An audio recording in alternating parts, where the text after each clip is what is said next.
Hello guys, आजच्या व्हिडिओमध्ये आपण ट्रान्सपोर्टेशन प्रॉब्लेम सॉल्व करणार आहोत यूजिंग वॅम मेथड. आत्ताच झालेल्या MBA एक्झाममध्ये हा प्रॉब्लेम आलेला होता.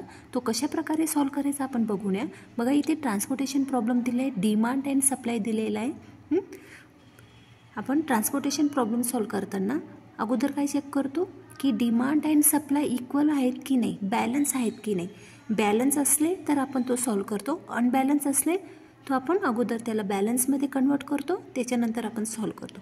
बघा, इथे सप्लाय किती आहे, 20, 50, 30, 20, 50, 30. ॲड करा ते ॲडिशन. आणि इकडे बघा डिमांडमध्ये 22, 15, 38 अँड 25. टोटल बघा यांची 100 येते आणि डिमांडची 100 येते. मग हा कोणत्या टाईपचा प्रॉब्लेम झाला, बॅलन्स ट्रान्सपोर्टेशन प्रॉब्लेम. आता बघा, वॅम मेथडसाठी आपल्याला कशा प्रकारचे स्ट्रक्चर काढायचं आहे ते मी इथे केले सोल्युशनमध्ये. ॲप्लाइंग वॅम मेथड, इथे बघा मी supply and demand row difference घेतलेला आहे अँड इथे कॉलम डिफरन्स तुम्हाला घ्यायचं आहे. अशा प्रकारचे तुम्ही स्ट्रक्चर करायचं आहे. हे बघा, हे डिमांडची सप्लाय आणि इथे डिमांड. आता बघा, रो डिफरन्स कसा घेणार आहात. इथे तुम्हाला फर्स्ट रोमध्ये तुम्हाला स्मॉलेस्ट एलिमेंट कन्सिडर करायचं आहे. स्मॉलेस्ट एलिमेंट काय, 11 आणि सेकंड स्मॉलेस्ट एलिमेंट काय, 12. दोघांचा डिफरन्स तुम्हाला इथे रो डिफरन्समध्ये तुम्हाला टाकायचा आहे. सेकंडमध्ये बघा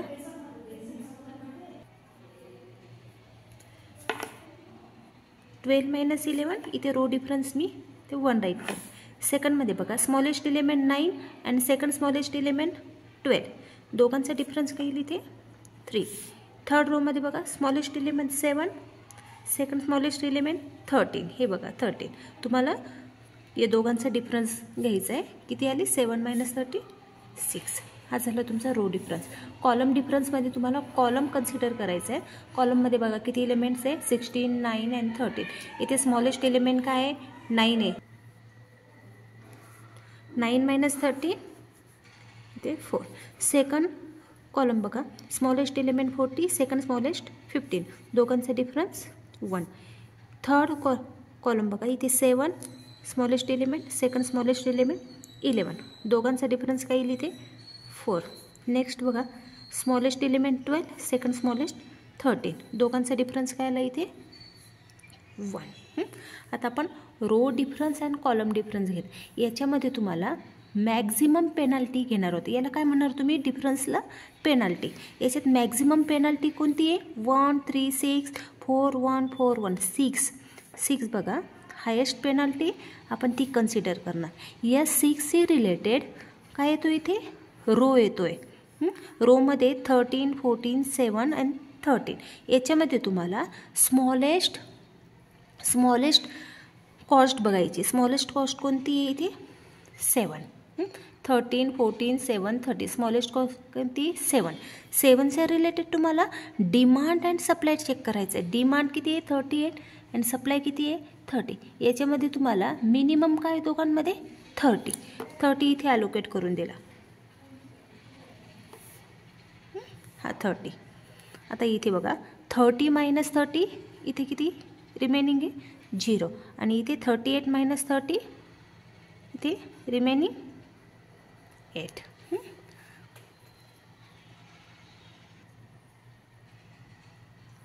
इथे बघा, इथे 0 झालेला आहे रोला. हा तुम्ही शेडेड रिजन करणार इथे.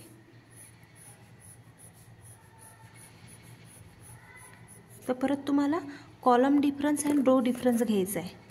आता हा 0 झाला आहे, याचा डिफरन्स घ्यायची गरज नाही तुम्हाला. आता बघा इथे रोमध्ये smallest element 11, second smallest element 12. दोघांचा डिफरन्स काय येईल इथे 1. सेकंड रोमध्ये स्मॉलेस्ट 9, सेकंड स्मॉलेस्ट 12. दोघांचा डिफरन्स 3. आता इथे नाही येणार. इथे बघा कॉलममध्ये स्मॉलेस्ट एलिमेंट काय आहे 9 अँड सेकंड स्मॉलेस्ट एलिमेंट 16. दोघांचा डिफरन्स इथे 7. इथे बघा 2च एलिमेंट आहे, दोघांचा डिफरन्स किती येईल इथे 2. इथेही 2 आहे, इथे 1. 12 and 15. डिफरन्स किती येईल इथे दोघांचा 2 3. आता इथे बघा 7 2 1 3 1 3. हायेस्ट पेनल्टी कोणती येते 7. आपण 7 सिलेक्ट करणार इथे असं ॲरो आपण इथे दाखवणार. 7मध्ये बघा हा रो येतोय. रोमध्ये 16 and 9 हे 2 व्हॅल्यू आहेत ट्रान्सपोर्टेशन कॉस्ट. दोघांमध्ये तुम्हाला मिनिमम सिलेक्ट करायची. मिनिमम काय इथे 9. इथे 9च्या रिलेटेड डिमांड अँड सप्लाय बघा बरं. डिमांड किती आहे 22 अँड सप्लाय किती आहे 50. दोघांमध्ये मिनिमम काय आहे 22. आपण इथे 22 अलोकेट करून दिलं. 22 इथे 22 मायनस 22 0 आणि इथे 15 मायनस तुम्ही 22 करणार. हे बघा 15 मायनस 22 इथे तुम्ही 28 राईट करणार.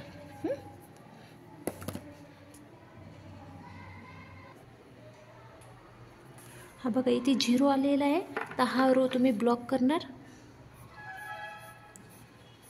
सॉरी कॉलम येतोय. कॉलम तुम्ही ब्लॉक करणार. तुम्ही परत याचा कॉलम डिफरन्स घेणार नाही इथे. तर थर्ड टाइम आपल्याला row difference and column difference घेणार आहोत. इथे बघा smallest element 11 second smallest 12. Row difference 1. इथे 12 अँड 15. रो डिफरन्स किती आला इथे 3. आता इथे नाही आहे. इथं बघा आता कॉलममध्ये 2च एलिमेंट आहे. दोघांचा रो डिफरन्स 2. इथे 1 आणि इथे 3. आता बघा इथे तुम्हाला हायेस्ट पेनल्टी शोधायची आहे. हायेस्ट पेनल्टी काय येईल इथे 2 1 3 1 3. 3 कोणताही घेऊ शकता तुम्ही रो किंवा कॉलमचा. इथेही 3 आहे इथेही 3 आहे. कोणतीही पेनल्टी तुम्ही सिलेक्ट करू शकता. मी ही पेनल्टी सिलेक्ट केली. इथे ॲरो केला. याच्याशी रिलेटेड बघा किती S2 येतो आहे. S2मध्ये किती व्हॅल्यू येत आहेत 15 12 अँड 15. याच्यामध्ये तुम्हाला मिनिमम ट्रान्सपोर्टेशन कॉस्ट शोधायची आहे. मिनिमम काय इथे 12. 12शी रिलेटेड डिमांड अँड सप्लाय बघा. इथे डिमांड किती आहे 8 अँड सप्लाय किती आहे 20 आहे. दोघांमध्ये मॅक्झिमम काय आहे 8. या दोघांमध्ये मॅक्झिमम काय आहे 8 आपण इथे अलोकेट करून दिला 8. इथे 8 मायनस 8 0. इथे 28 मायनस 8 इथे 20. हा 0 झालेला आहे. आपण तो कॉलम इथे ब्लॉक करू.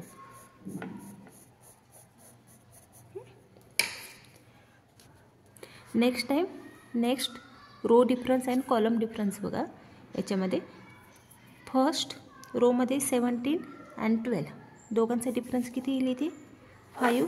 इथे 15 मायनस 50 इथे 0. आणि आता इथे बघा इथे तर काही येणार नाही. इथे 17 minus 15 2 12 minus 15 3. Row difference and column difference बघा. काय रो डिफरन्स 5 0 2 3. दोघांमध्ये मॅक्झिमम पेनल्टी कोणती आहे 5 पेनल्टी आहे. 5ला आपण इथे ॲरो करणार. 5शी रिलेटेड ट्रान्सपोर्टेशन कॉस्ट बघा. S1 रो येतो आहे 17 अँड 12. त्याच्यामध्ये आपण मिनिमम ट्रान्सपोर्टेशन कॉस्ट घेतो. मिनिमम काय इथे 12. 12शी रिलेटेड डिमांड अँड सप्लाय बघा. सप्लाय किती आहे 20 अँड डिमांड किती आहे 24 25. दोघांमध्ये मिनिमम काय आहे 20 आपण इथे अलोकेट केला 20. इथे 20 मायनस 20 0. इथे 25 मायनस 20 इथे 5. आता इथे 0 आलेला आहे. आपण हा रो ब्लॉक करणार आहोत. इथे कट करणार आहोत.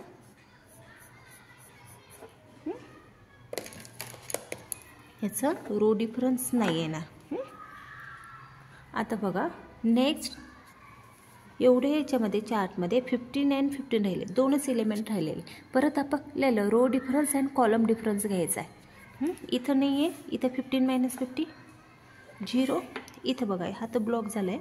इथं काय आहे 15 आणि इथे 15. हा पण ब्लॉक आहे. दोघांमध्ये पेनल्टी 15 15 इथे 0. तिघांमध्ये काय आहे 15 मॅक्झिमम आहे. तुम्ही ही किंवा ही कोणतेही सिलेक्ट करू शकता. मी हा सिलेक्ट केला, इथे ॲरो दिला. त्याच्यामध्ये एकच ट्रान्सपोर्टेशन कॉस्ट आहे कोणती 15. 15च्या रिलेटेड डिमांड अँड सप्लाय बघा. डिमांड किती आहे इथे 15 आणि इथे 20. इथे मी 15 अलोकेट केला. मिनिमम तुम्हाला अलोकेट करायचं. इथे 15 - 50 0. इथे 20 - 50 5. हा आपण ब्लॉक केला. आता फक्त एकच आहे रिमेनिंग. तर याच्यासाठी तुम्ही direct demand and supply allocate करू शकता. 15च्या रिलेटेड डिमांड अँड सप्लाय किती सेम आहे बघा 5 5. मी इथे 5 अलोकेट केला. बघा आता डिमांड अँड सप्लाय इक्वल होते, त्याच्यामुळे आपण या व्हॅल्यू हे अलोकेशन इथे आपण दिलेले. आता रिमेनिंग कोणतीही व्हॅल्यू इथे राहिलेली नाही आहे. डिमांड अँड सप्लायमध्ये 0 झालेली आहे. अँड अलोकेशन किती आलेले इथे 1 2 3 4 5 6 अलोकेशन आलेले. तर ट्रान्सपोर्टेशन कॉस्ट आपण कशी काढणार. ट्रान्सपोर्टेशन कॉस्ट हे बघा, ट्रान्सपोर्टेशन व्हॅल्यू इंटू अलोकेशन करणार आहोत.